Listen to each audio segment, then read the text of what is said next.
Hello viewers, నేను doctor Sumeena Reddy, fertility consultant and gynaecologist, Fertilica IVF Hyderabad. ఎండాకాలంలో IVF treatment చేయించుకోవచ్చా? ఎండాకాలంలో IVF చేయించుకుంటే సక్సెస్ రేట్స్ తక్కువ ఉంటాయి కదా అని చాలా మంది అడుగుతూ ఉంటారు. దాని గురించి ఇవాళ మాట్లాడుకుందాం. ఎండాకాలంలో బయట టెంపరేచర్ ఎక్కువ ఉండడం వాస్తవం. సో టెంపరేచర్ ఎక్కువ ఉన్నప్పుడు కొన్నిసార్లు స్పర్మ్ మొటిలిటీ అంటే వీర్య కణాల కదలిక తక్కువగా ఉండొచ్చు.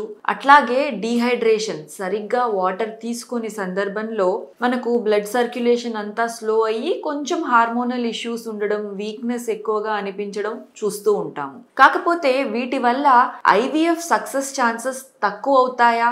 నిజానికి మనం రీసెర్చ్ ప్రకారం చూసుకుంటే సమ్మర్ టైంలో ఐవీఎఫ్ సక్సెస్ రేట్స్ ఎటువంటి చేంజెస్ ఉండవు అని తెలుస్తుంది. ఐవీఎఫ్ లో సక్సెస్ రేట్స్ ముఖ్యంగా ఎగ్ క్వాలిటీ, స్పర్మ్ క్వాలిటీ, అదే విధంగా ల్యాబొరేటరీ టెంపరేచర్స్, ల్యాబొరేటరీ కండిషన్స్ ఎంత బాగా మెయింటైన్ చేస్తున్నారు, అండ్ గర్భసంచి లోపలి పొర ఎండోమెట్రియం ఎట్లా ఉంది, and as such person the health conditions ఎట్లా ఉన్నాయి అనే దాని మీద డిపెండ్ అయి ఉంటుంది.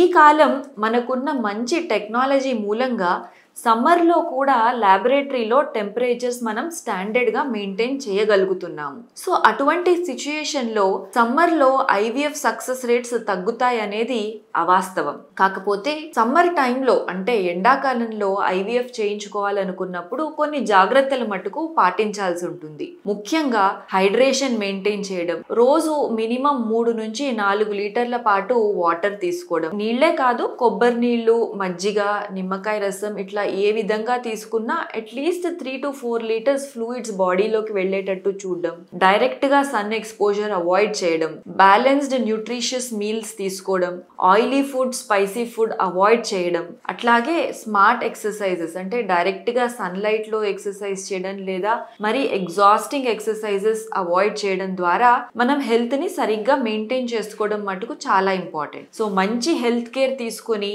మంచి ఐవీఎఫ్ ల్యాబ్ లో మీరు ఐవీఎఫ్ చేయించుకున్నట్టయితే ఎండాకాలంలో ఐవీఎఫ్ చేయించుకోవడంలో ఎటువంటి నష్టము ఉండదు. Thank you.